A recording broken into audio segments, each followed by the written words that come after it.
بسم اللہ الرحمن الرحیم رب اشرح لی صدری ویسر لی امری واحلل عقدۃ من لسانی یفقہوا قولی۔ السلام علیکم۔ درجہ دوم میں آج ہم جس سبق کا مطالعہ کریں گے وہ دراصل ایک شخصی خاکہ ہے۔ خاکہ نویسی کسے کہتے ہیں یا خاکہ کسے کہتے ہیں، سب سے پہلے ہم اسی کی تعریف جانیں گے۔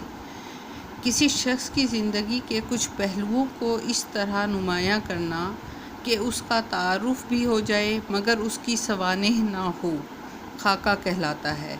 خاکے میں اس شخص کے افکار و کردار، خوبیوں اور خامیوں پر روشنی ڈالی جاتی ہے۔ دیکھیں، ہم مختلف لوگوں سے اس دنیا میں ملتے ہیں۔ جب ہم معاشرتی زندگی گزارتے ہیں تو لوگوں سے ہماری ملاقات ہوتی ہے۔ ہم ان لوگوں سے کسی نہ کسی حوالے سے متاثر ضرور ہوتے ہیں۔ اس کا تعلق امیری یا غریبی سے نہیں ہوتا، بلکہ ان کی عادات، اطوار، ان کی سوچ، ان کی خوبیاں اور ان کی خامیوں سے ہوتا ہے، جو ہمیں متاثر کرتی ہیں۔ معاشرے پر ایک مثبت اثر ڈالنے والی شخصیت ہمیں اتنا متاثر کرتی ہے کہ ہمارا دل چاہتا ہے کہ ہم ان کا تعارف دوسرے لوگوں سے بھی کروائیں۔ تو اسی لحاظ سے یہ خاکہ نویسی کی جاتی ہے، جس میں کسی شخص کی زندگی کے پہلوؤں کو نمایاں کرتے ہیں، کچھ پہلوؤں کو نمایاں کرتے ہیں۔ اب یہ نمایاں کرنے کا طریقہ کیا ہوتا ہے کہ کچھ باتیں ان کی بتائی جاتی ہیں، کچھ واقعات ان کے ایسے بتائے جاتے ہیں جس سے ان کے مزاج کا پتہ چلتا ہے، ان کی سوچ کا، تدبر کا، ان کے رویے کا پتہ چلتا ہے۔ مثلاً جہاں غصہ آنا چاہیے تھا وہاں انہیں کتنا غصہ آتا ہے، وہ غصے پر کتنا قابو پاتے ہیں۔ جہاں شفقت اور مروت کی ضرورت ہے تو کیا وہ وہاں شفقت اور مروت دکھاتے ہیں یا نہیں دکھاتے۔ یہ سب کچھ ہمیں ان کے واقعات اور ان کے کردار کی باتیں اور ان سے ملاقات کے جو منظرنامے ہوتے ہیں، جو تفصیلات ہوتی ہیں، ان سے ہمیں پتہ چلتا ہے کہ وہ کس قسم کی شخصیت تھے۔ یہاں پر ہم نے مرزا محمد سعید کے بارے میں پڑھنا ہے۔ مرزا محمد سعید کون تھے؟ ابھی ہم اس کو پڑھیں گے، لیکن ہم اس سے پہلے یہ دیکھ لیتے ہیں کہ یہ شخصی خاکہ تحریر کس نے کیا تھا۔ یہ شخصی خاکہ تحریر کیا ہے شاہد احمد دہلوی نے۔ شاہد احمد دہلوی، جی ہاں، نام ہی ان کا کچھ سمجھ میں آپ کو آ گیا ہوگا کہ یہ کون ہے۔ یہ ڈپٹی نذیر احمد دہلوی کے پوتے تھے۔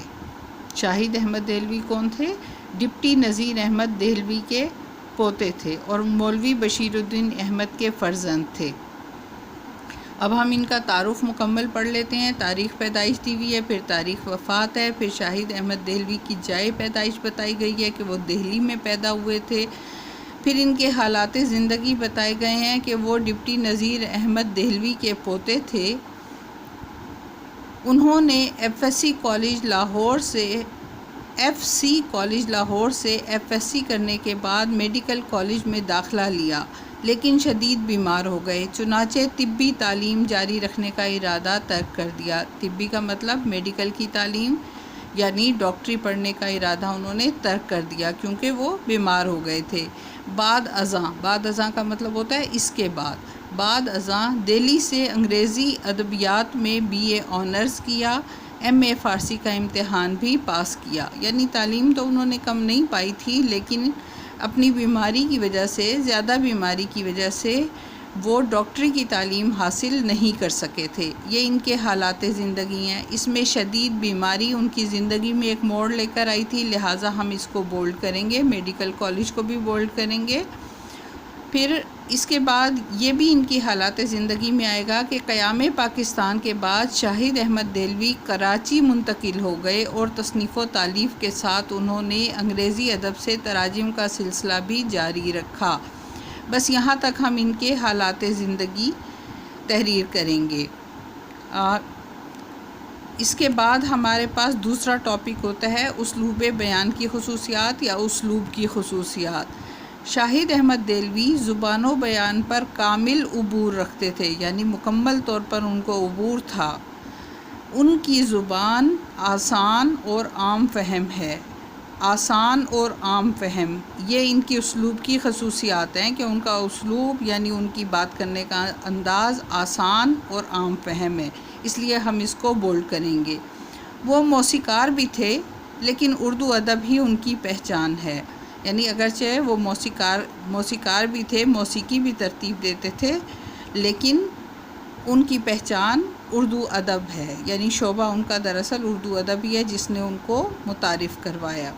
پھر اس کے بعد ان کی اہم تصانیف میں نمبر 1 گنجینہ گوہر، نمبر 2 بزم خوش نفساں، یہ ان کے خاکوں کے مجموعے ہیں. اس کے علاوہ ان کی دیگر تصانیف میں کیا ہے؟ اجڑا دیار نمبر 3 پہ ہے، نمبر 4 پہ ہے دلی کی بپتا، اور نمبر 5 پر دھان کے کھیت. یہ ان کے اہم تصانیف ہیں، آپ نے ان کو یاد رکھنا ہے. یہاں پر MCQs میں جہاں اور بہت ساری باتیں ہمیں یاد رکھنی ہوتی ہیں، وہاں پر یہ ایک اہم بات ہے. ڈاکٹر جمیل جالبی کے مشورے پر انہوں نے خاکہ نگاری شروع کی. یعنی آپ سے یہ سوال پوچھا جا سکتا ہے کہ شاہد احمد دہلوی نے خاکہ نگاری کس کے مشورے پر شروع کی؟ تو ڈاکٹر جمیل جالبی کے مشورے پر انہوں نے خاکہ نگاری شروع کی تھی. یہ ہم بتائیں گے. پھر اس کے بعد اب آپ آ جائیں چیپٹر کی طرف یا خاکے کی طرف. یہ مرزا محمد سعید کا ایک خاکہ ہے جن کے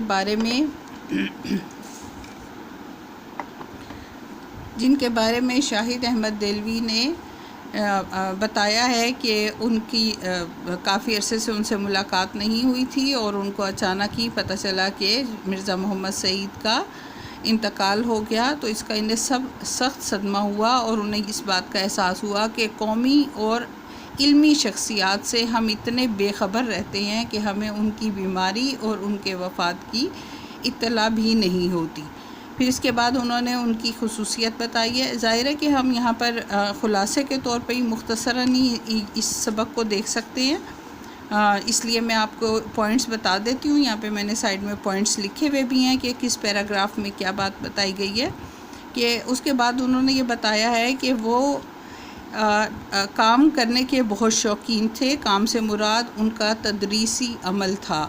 وہ تعلیم اور تدریس کا عمل بہت محنت سے کیا کرتے تھے، اور جب وہ محنت کرتے تھے تو ان کو ہرگز اس چیز کی تمنا نہیں ہوتی تھی کہ لوگ ان کی ستائش کریں گے یا ان کو کچھ دیں گے. یعنی نہ پیسے کی پرواہ ہوتی تھی، نہ ان کو تعریف کی پرواہ ہوتی تھی. بس وہ کام کرتے رہتے تھے، اور وہ کسی کی فرمائش پر بھی کام نہیں کرتے تھے. یہ والی بات بہت اہم ہے، آپ آگے بھی ابھی پڑھیں گے اس کے، کہ وہ کسی کی فرمائش پر کام نہیں کرتے تھے، بلکہ جب ان کا خود کام کرنے کو دل چاہتا تھا وہ صرف اسی وقت کام کرتے تھے.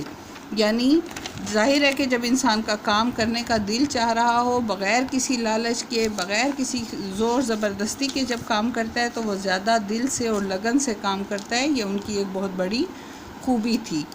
پیج نمبر 14 پہ پہلا پیراگراف میں بتایا گیا ہے کہ جو بڑے بڑے پبلیشر ہوتے تھے، وہ خاص طور پر لاہور کے پبلیشروں کا ذکر کیا گیا ہے کہ بڑے بڑے پبلیشروں نے کوشش کی کہ انہیں بھاری معاوضہ دے کر ان سے کچھ لکھوا لیا جائے، لیکن انہوں نے بالکل کچھ لکھ کر نہیں دیا ان پبلیشروں کو. ان کے ساتھ ان کا رویہ کافی سخت ہوتا تھا، جبکہ یہ نہیں ہے کہ وہ لکھتے نہیں تھے یا محنت نہیں کرتے تھے. انہوں نے جب اپنا پہلا ناول یاسمین لکھا اور دوسرا ناول خواب ہستی لکھا تو دونوں اپنے شاگردوں کو دے دیے اور بغیر کوئی پیسہ لیے دے دیے، اور اسی طرح وہ چھپ گئے. یعنی انہوں نے اپنے علم کے ذریعے پیسہ کمانے کی فکر نہیں کی، بلکہ اپنے شوق سے لکھا. ایک واقعہ بڑا دلچسپ انہوں نے لکھا ہے کہ جب وہ اپنی ایک کتاب لکھ رہے تھے مذہب اور باطنیت، جو کہ ان کی مارکۃ الآراء کتاب، یعنی بہت بڑی کتاب جو ادبی دنیا میں بہت اہمیت رکھتی ہے، ایک ایسی کتاب لکھ رہے تھے. اس زمانے کی بات ہے کہ ایک پبلیشر نے مصنف یعنی شاہد احمد دہلوی سے کہا کہ میں ان کو بہت سارا پیسہ جب آفر کروں گا تو یقیناً مرزا محمد سعید مجھے کچھ لکھ دیں گے. شاہد احمد دہلوی نے انہیں بہت منع کیا کہ وہ بالکل ایسی کوئی بات سننے کے لیے تیار نہیں ہوں گے. تو لیکن وہ آدمی بزنس مین تھا، اس نے سوچا زیادہ پیسے پہ تو ضرور وہ کام کریں گے. وہ زبردستی آ گیا، اور جیسے ہی اس نے پیسوں کی پیشکش کی، مرزا صاحب نے ان کو وہاں سے چلتا کر دیا، اور وہ آدمی انتہائی شرمندگی کے ساتھ وہاں سے رخصت ہو گیا. یہاں پر بتانے کا مقصد یہ ہے کہ بڑے بڑے پیسوں کے لالچ بھی انہیں بالکل متاثر نہیں کرتے تھے، اور وہ کسی کی فرمائش پر غلط کام کرنا یا کسی کا فرمائش پر لکھنے کے لیے تیار نہیں ہوتے تھے، کیونکہ فرمائش پہ جو کام کیا جاتا ہے یا پیسوں پہ جو کام کیا جاتا ہے وہ دوسرے کی مرضی کا ہوتا ہے، اپنی خواہش اور اپنی پسند کا کام نہیں ہوتا، اس لیے وہ کسی اور کی فرمائش پہ کام نہیں کرتے تھے۔ اس کتاب کا خاص طور پہ ذکر کیا گیا ہے مذہب اور باطنیت کا، جس میں یہ بتایا گیا ہے کہ اردو کی اگر 100 کتابیں چھانٹی جائیں، عمدہ کتابیں چھانٹی جائیں، تو مذہب اور باطنیت کو اس میں ضرور شامل کرنا پڑے گا، یعنی یہ ایک بہت اہم کتاب ہے، اور اس کی اہمیت کا اندازہ اس بات پہ لگایا جا سکتا ہے کہ اردو کی 100 عمدہ کتابوں میں سے ایک کتاب ہے، یہ اردو کی 100 عمدہ کتابوں میں سے ایک کتاب ہے۔ پھر ان کی ذاتی زندگی کے بارے میں تھوڑا سا بتایا ہے کہ وہ مرزا صاحب جو تھے وہ شریف خاندان اور دولت مند خاندان کے چشم و چراغ تھے، یعنی بیٹے تھے۔ پھر علاقہ بتایا ہے کہ وہ کہاں پر رہتے تھے، پھر بتایا ہے کہ وہ ایک ایسا علاقہ تھا جہاں پر سر سید احمد خان کا گھر بھی تھا، اور سر سید احمد خان سے ان کی عزیزداری بھی تھی، اور منشی ذکا اللہ سے بھی، یہ دو بڑی ہستیاں ہیں جن سے ان کی عزیزداری تھی۔ پھر یہ ایک خاص بات یہ بتائی گئی ہے کہ یہ پروفیسر دراصل انگریزی کے پروفیسر تھے، اور یہ وہ دور تھا جب لوگ انگریزی تعلیم کو حاصل کرنا دراصل دین کے بھی خلاف سمجھتے تھے اور غداری بھی سمجھتے تھے۔ یا آپ نے اس میں بھی پڑھا تھا، نظریہ پاکستان جو آپ نے چیپٹر پڑھا تھا، اس میں بھی آپ نے دیکھا تھا کہ مسلمان انگریزوں کی زبان تک سیکھنے کے روادار نہیں تھے۔ ایسے میں سر سید احمد خان نے لوگوں کو کے اس غلط نظریے کو درست کیا تھا۔ اس زمانے میں بتاتے ہیں کہ دلی کے 2 نوجوانوں نے اعلیٰ تعلیم حاصل کر کے انگریزی میں اعلیٰ تعلیم حاصل کی تھی۔ وہ ان میں سے ایک کون تھا؟ پروفیسر مشتاق احمد ظاہری، اور دوسرے پروفیسر مرزا محمد سعید تھے۔ انہوں نے نہ صرف یہ کہ تعلیم حاصل کی، بلکہ ان کے اساتذہ میں ایک خاص نام کس کا تھا؟ علامہ اقبال بھی ان کے استاد تھے۔ پھر اس کے بعد یہ کہ بہترین استادوں سے انہوں نے علم حاصل کیا تھا، اور جن لوگوں کو پڑھایا تھا ان کا بھی اپنے اپنے شعبوں میں نمایاں نام ہے، علم و ادب میں بھی نام ہے، اور بڑے بڑے عہدوں پر بھی وہ فائز ہوئے، جن میں پطرس بخاری، تاج احمد کا نام بہت نمایاں ہے، یہ دونوں ان کے شاگرد تھے۔ یہاں پر یہ میں آپ کو بتاتی چلوں، پیج نمبر 14 اور پیج نمبر 15 پر آپ دیکھ رہے ہوں گے کہ یہاں کاؤنٹنگ ہوئی ہوئی ہے، یہاں چھوٹا باریک لکھا ہوا ہے، کچھ لکھا ہوا ہے۔ تاجور نجیب آبادی شاعر ادبیات کے عالم تھے، اور شاگردوں کا حلقہ خاصا وسیع تھا۔ یہاں پر یہ جو گنتی لکھی ہوئی ہے 2 3 4 5، یہ اس گنتی کے حساب سے اس کو ہم اردو میں حاشیہ اور انگلش میں فٹ نوٹ کہتے ہیں، کہ یہ ان کی وضاحت کی ہوئی ہے۔ جیسے یہ لکھا ہوا ہے پطرس، تو نمبر 4 پہ پطرس کا، یہاں پہ 4 لکھا ہوا ہے پطرس کے نام کے سامنے، تو پطرس بخاری اردو کے معروف اور بلند پایا مزہ نگار انگریزی ادبیات کے استاد تھے، یعنی انگلش لٹریچر کے استاد تھے۔ پڑھا انہوں نے کس سے تھا؟ مرزا محمد سعید سے انگریزی کی تعلیم حاصل کی تھی، اور پھر خود بھی انگریزی کے استاد ہو گئے تھے۔ یہ میں آپ کو خاص طور پہ اس لیے بتا رہی ہوں کہ آپ کو MCQs جو آتے ہیں وہ فٹ نوٹ میں سے بھی آتے ہیں، اس لیے ان کا مطالعہ کرنا بھی بہت ضروری ہے، ان کو بھی یاد کیجیے گا۔ پھر اس کے بعد اگلے پیج پہ ہمیں انہوں نے بتایا ہے کہ پطرس بخاری سے مرزا محمد سعید کے تعلقات کیسے تھے۔ وہ یہ بتاتے ہیں کہ پطرس بخاری نے ان سے تعلیم حاصل کی تھی، اور پھر خود بھی پروفیسر ہو گئے تھے، انگریزی ہی کے پروفیسر ہو گئے تھے، اور پھر کوئی عام سے پروفیسر نہیں تھے۔ پطرس بخاری خود بھی بہت ذہین آدمی تھے، بہت قابل آدمی تھے، لیکن انہوں نے اپنی قابلیت کے باوجود کبھی بھی اپنے استاد کو خود سے کمتر نہیں سمجھا، بلکہ ہمیشہ ان کی برتری کو تسلیم کیا، ہیج سمجھتے تھے۔ مرزا صاحب کی علمیت کے آگے اپنے آپ کو ہیج سمجھتے تھے، یعنی کمتر سمجھتے تھے۔ یہ جانتے تھے کہ میرا استاد مجھ سے کہیں زیادہ قابل ہے، یہ اس بات کا اعتراف کرتے تھے۔ پھر مصنف یہ بھی کہہ رہا ہے کہ بارہا پطرس کو مرزا صاحب کی خدمت میں حاضر ہوتے دیکھا، یعنی وہ مرزا صاحب کے گھر میں ان کے خدمت میں حاضر ہوتے تھے۔ حاضر انسان اسی کے پاس جاتا ہے جس سے کچھ حاصل ہوتا ہے، کچھ علم حاصل ہوتا ہے، یا کچھ لگاؤ یا محبت ہوتی ہے، احترام ہوتا ہے۔ اور پطرس ان کا اتنا احترام کرتے تھے کہ وائسرائے ہند کا بھی اتنا احترام نہیں کیا جاتا تھا۔ پھر اس کے بعد اگلی بات ہے کہ پطرس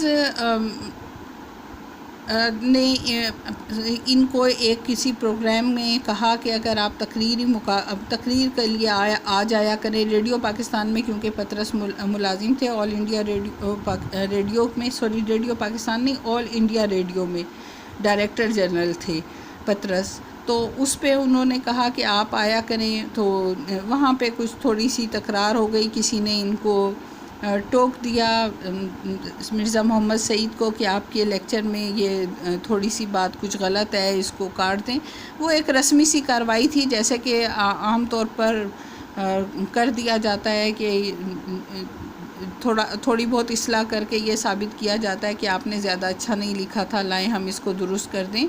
تو انہوں نے فوراً چھوڑ دیا اور کہا کہ میں ہرگز، مرزا محمد سعید نے فوراً کہا کہ میں اب ہرگز اس کام میں نہیں آؤں گا، اور مجھے یہ بالکل پسند نہیں ہے کہ میرے ہی اسٹوڈنٹس میری ہی اصلاح کریں۔ جب یہ والی بات پطرس بخاری کو پتہ چلی تو پطرس نے اس آدمی کو نوکری سے نکالنے کا کہہ دیا، بہت ڈانٹ پڑی سب کو اور نوکری ان کی جانے لگی۔ تو وہ شخص روتا ہوا مرزا محمد سعید کے پاس آیا اور کہنے لگا کہ خدا کے لیے آپ واپس آ جائیں، اور اگر آپ نے یہ مقالہ نہ پڑھا یا آپ نے وہاں تقریر نہیں کی تو میں نوکری سے نکال دیا جاؤں گا۔ اس وقت تک تو مرزا محمد سعید نے کوئی خاص اس بات پہ توجہ نہیں دی کہ اگر وہ نکالا جائے گا تو کیا کیا جائے، کیا ہو گیا پھر۔ لیکن جیسے ہی اس نے کہا کہ میرے بال بچے بھوکے مریں گے اور آپ کو دعائیں دیں گے اس کا مطلب یہاں پر کیا ہے، یعنی آپ کو بد دعا دیں گے، تو یعنی برا وہ جو تکلیف اٹھائیں گے اس کا اثر ظاہر ہے کہ ان کو پڑے گا۔ مرزا صاحب کے کان کھڑے ہو گئے، یعنی وہ ایک دم ہوشیار ہوئے۔ وہ کہنے لگے یہ تو میں نہیں چاہتا کہ یعنی تمہاری نوکری چلی جائے اور تمہارے بچے بھوکے مریں، یہ تو میں نہیں چاہتا، اس لیے فوراً راضی ہو گئے۔ یعنی غریب کا حق دینے کی وجہ سے وہ اپنے اصول پسندی کے خلاف بھی وہ راضی ہو گئے کہ میں یہ کام آل انڈیا ریڈیو سے یہ کام کروں گا۔ پھر اس کے بعد یہ بتاتے ہیں کہ ایک ادبی جلسے ہوا کرتے تھے، جیسے آپ لوگ اکثر اپنی دوستوں کی ایک محفل منعقد کرتے ہیں جہاں پر آپ اپنی پسندیدہ یا تو ویڈیوز دیکھتے ہیں، فلمیں دیکھتے ہیں، گانے سنتے ہیں اور مزے کی باتیں ایک دوسرے کو سناتے ہیں۔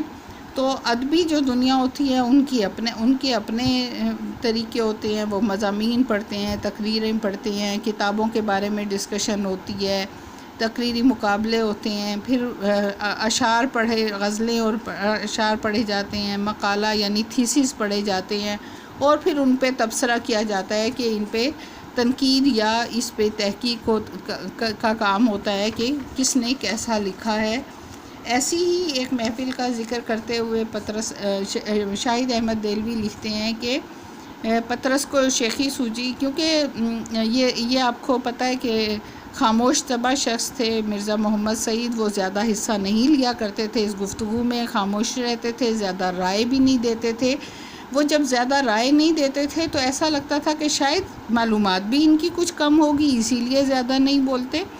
تو جان کے چھیڑا چھاڑی میں آخر پطرس نے فیض احمد فیض کو اشارہ کیا کہ آپ ان سے سوال کریں۔ تو جب فیض نے سوال کیا تو ان کا انداز کچھ ایسا تھا جیسے وہ جس سے سوال کر رہے ہیں اس کو اس کا جواب نہیں آئے گا۔ یہ سنتے ہی مرزا محمد سعید کو ایک دم سے غصہ آ گیا، ان کا انداز دیکھ کر بہت غصہ آیا۔ آخر انہوں نے اتنا بھرپور اور اتنا دلیل کے ساتھ جواب دیا اور اتنے غصے میں جواب دیا کہ علم کا ایک سمندر تھا جو بہتا چلا جا رہا تھا، یعنی اس قدر روانی کے ساتھ اور اتنی دلیل کے ساتھ جواب دیا کہ فیض خود بھی شرمندہ ہو کر رہ گئے کہ میں نے کس طرح سے سوال پوچھا تھا، جیسے یہ تو جانتا ہی نہیں ہوگا۔ اور پطرس نے آخر چائے وائے کا سامان رکھ کے اور پھر خاموش کروایا۔ اس کے بعد بتایا گیا ہے کہ ان کا مشغلہ مطالعہ کتب تھا۔ مطالعہ کتب کا مطلب یہ ہوتا ہے کہ کتابوں کا پڑھنا، اور یہی مشغلہ انہوں نے اپنی ریٹائرمنٹ کے بعد یعنی پینشن کے بعد بھی جاری رکھا تھا، اور پینشن کا بڑا حصہ کتابیں خریدنے میں صرف کر دیتے تھے۔ پھر اس کے بعد یہ کہتے ہیں کہ اگرچہ ان کو دولت کی کمی نہیں تھی، ان کی ضرورت کی تمام چیزیں ان کے پاس موجود تھیں، ان کی بیگم بھی ان کی من چاہی تھیں اور ادبی ذوق رکھتی تھیں، ان کے بھی کوئی ناول لکھے، یعنی ان کا بھی ادبی دنیا سے تعلق تھا، ان کے بھی ناول شائع ہو چکے تھے، سلیقہ مند بھی تھیں، وہ کسی چیز کے محتاج نہیں تھے، لیکن کبھی بھی انہوں نے اسراف نہیں کیا، یعنی فضول خرچیاں نہیں کیں، بہت سادہ زندگی گزاری اور سلیقے کے ساتھ زندگی گزاری، اور سلیقے سے پیسے کو خرچ کیا۔ اسی وجہ سے بڑھاپے میں کسی کی محتاجی نہیں اٹھانی پڑی، وہ سادہ لباس اور سادہ رہن سہن کے قائل تھے، تو ظاہر ہے کہ پھر انہیں کس چیز کی ضرورت ہوتی۔ قلب مطمئنہ کی دولت سے مالا مال تھے، یعنی اطمینان قلب، سکون، دلی سکون ان کو حاصل تھا، کیونکہ ظاہر ہے دنیا کا لالچ نہیں تھا، لوگوں کی برائی میں نہیں پڑتے تھے، کوئی ہوس نہیں تھی، لہٰذا ان کے دل کو سکون حاصل تھا۔ پھر ریڈیو پاکستان سے کراچی سے ایک پروگرام شروع کیا گیا، دانش کتا، جس میں یہ جو مصنف ہیں اس کے، شاہد احمد دہلوی، انہوں نے اس پروگرام کو کیا، تو انہوں نے بہت کوشش کی کہ مرزا صاحب اس پروگرام میں شرکت کریں، تو مرزا صاحب نے کیا جواب دیا کہ آدمی شہرت کے لیے کوئی کام کرتا ہے یا دولت کے لیے؟ مجھے اس کی ضرورت ہے نہ اس کی، یعنی نہ تو میں دولت چاہتا ہوں اور نہ ہی میں شہرت چاہتا ہوں، اس لیے مجھے اس کام کرنے کی کوئی بہت ضرورت ہی نہیں ہے۔ یعنی شاہد احمد نے بہت منتیں کی، لیکن وہ اپنے قاعدے کرینے کے آدمی تھے، جو کہہ دیتے تھے اس سے پھرتے نہیں تھے۔ اس کے علاوہ وہ سیاست میں بھی حصہ لیتے تھے، سیاسی زندگی بھی بسر کی ہے انہوں نے۔ پیج نمبر 17 میں بتایا گیا کہ مسلم لیگ کے صدر ہوئے، اور مسلم لیگ کونسل کے ممبر بھی چنے گئے۔ کراچی یونیورسٹی قائم ہوئی تو اس کے مشیر مقرر ہوئے، اور جب پاکستانی ادیبوں کا گلڈ 1969 میں بنایا گیا تو مرزا صاحب ہی اس کے پہلے اجلاس کی صدارت فرمائی۔ یہ سیاسی طور پہ ان کی وہ ہیں۔ پھر اس کے بعد بتایا گیا ان کا اصل حلیہ کیا تھا، دیکھنے میں وہ کیسے لگتے تھے، محسوس ہوتے تھے۔ ابھی تک ہم نے ان کی عادتیں پڑھی ہیں، ان کا کام پڑھا ہے، اب ہم پڑھیں کہ ان کا دیکھنے میں حلیہ کیسا تھا۔ یہ سارا ان میں بتایا کہ ان کا چہرہ کیسا تھا، دانت پتلے دبلے تھے، لباس کیسا پہنتے تھے۔ پھر آخری عمر میں ان کے ہاتھوں میں راشا آ گیا تھا۔ راشا آنا کا مطلب ہوتا ہے کپاہٹ کی بیماری ہونا، یعنی ان کے ہاتھ کانپتے تھے۔ پھر آخری پیراگراف میں مصنف نے ان کے دنیا سے چلے جانے کو ایک بڑی محرومی کہا ہے، یعنی عالم کی موت کو عالم کے موت قرار دیا ہے کہ یہ بہت بڑا دکھ کا مقام ہے۔ اس کے بعد آپ دیکھیں گے کہ ہم اس کے اب کویسچن آنسر کریں گے۔ کویسچن آنسرز میں آپ دیکھ لیں، سب سے پہلا سوال ہے، مرزا محمد سعید کس لیے لکھتے تھے؟ مرزا محمد سعید کس لیے لکھتے تھے؟ میں نے آپ کو آن لائن کلاسز میں مارک کروا دیے تھے اس میں سوالوں کے جواب، جو ابھی آپ کی نظر سے دوبارہ بھی گزرے ہوں گے، لیکن میں نے ایک دفعہ ہی یہ آپ کے لیے تحریر بھی کر دی ہیں۔ وہ بچے جو آن لائن کلاس نہیں لے سکے تھے وہ اس پہ سے دیکھ کر کام کر سکتے ہیں۔ آپ اس میں دیکھ لیں، شاہد احمد دہلوی لکھتے ہیں کہ مرزا محمد سعید اس وقت لکھتے تھے جب خود ان کا جی لکھنے کو چاہتا، وہ کسی کو خوش کرنے کے لیے نہیں لکھتے تھے۔ مرزا سعید پیسے کے لیے بھی نہیں لکھتے تھے۔ یہ الف کا جواب ہے۔ بے سوال ہے، لاہور کے پبلشروں کے ساتھ مرزا صاحب کا رویہ کیسا تھا؟ اس میں پہلے میں نے سوال میں ہی تبدیلی کی ہے۔ لاہور کے پبلشروں کے ساتھ مرزا صاحب کا رویہ سخت تھا، سخت تھا۔ اس سے یہ دیکھ لیں آپ،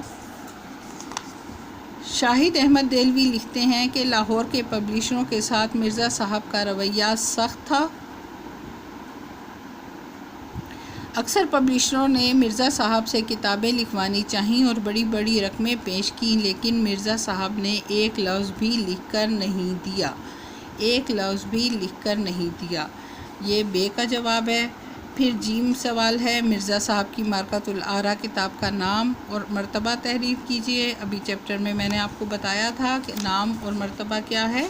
مرتبہ کا مطلب ہوتا ہے کہ علم کی دنیا میں یا ادب کی دنیا میں اس کا مقام کیا ہے۔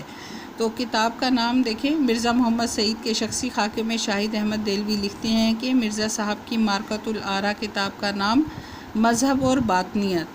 یہ ذہن میں رکھیے گا، مذہب اور باطنیت ایک ہی نام ہے۔ میں نے لیکچر میں بھی آپ کو بتایا تھا، مذہب اور باطنیت ایک ہی نام ہے، یہ دو نام نہیں ہیں۔ مذہب اور باطنیت ہے۔ مرزا صاحب کا یہ ایک ایسا علمی کارنامہ ہے کہ اگر اردو کی 100 عمدہ کتابیں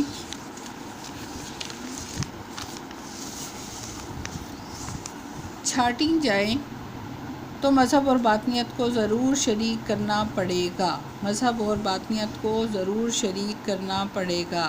پھر دال سوال ہے، مرزا صاحب کی کن دو قومی شخصیات سے عزیزداری تھی؟ جواب ہے، شاہد احمد دہلوی کے مطابق سر سید احمد خان سے بھی مرزا کی عزیزداری تھی اور منشی ذکا اللہ سے بھی ان کی قرابت داری ہو گئی تھی۔ یہ سوال ہے، مرزا صاحب نے کس کالج میں تدریس کے فرائض انجام دیے؟ شاہد احمد دہلوی نے تحریر کیا ہے کہ مرزا محمد سعید نے 2 سال علی گڑھ میں پڑھایا اور اس کے بعد گورنمنٹ کالج لاہور میں انگریزی کے پروفیسر ہو گئے۔ پہلا علی گڑھ ہے اور دوسرا گورنمنٹ کالج لاہور، جہاں وہ انگریزی کے پروفیسر ہو گئے تھے۔ پھر مرزا صاحب کا مشغلہ پوچھا گیا ہے، جو ابھی میں ذکر کر رہی تھی، مطالعہ کتب یعنی کتابوں کا مطالعہ۔ مرزا محمد سعید کا شخصی خاکہ لکھتے ہوئے شاہد احمد دہلوی تحریر کرتے ہیں کہ مرزا صاحب کا سب سے بڑا مشغلہ مطالعہ کتب تھا۔ پینشن لینے کے بعد بھی یہی مشغلہ رہا۔ پینشن کا ایک بڑا حصہ کتابیں خریدنے میں صرف کر دیتے تھے یعنی خرچ کر دیتے تھے۔ ظاہر ہے یہ ان کا مشغلہ تھا، اس کے لیے وہ کچھ پیسے ضرور خرچ کرتے تھے۔ مصنف کے پروگرام دانشکدہ میں شرکت کی درخواست پر مرزا صاحب نے کیا جواب دیا؟ اس کا جواب ہے، شخصی خاکے مرزا محمد سعید کے مصنف کے پروگرام دانشکدہ میں شرکت کی درخواست سن کر مرزا صاحب متبسم ہوئے۔ متبسم کا مطلب ہوتا ہے مسکرائے۔ متبسم ہوئے، مسکرائے اور فرمایا، آدمی شہرت کے لیے کام کرتا ہے یا دولت کے لیے؟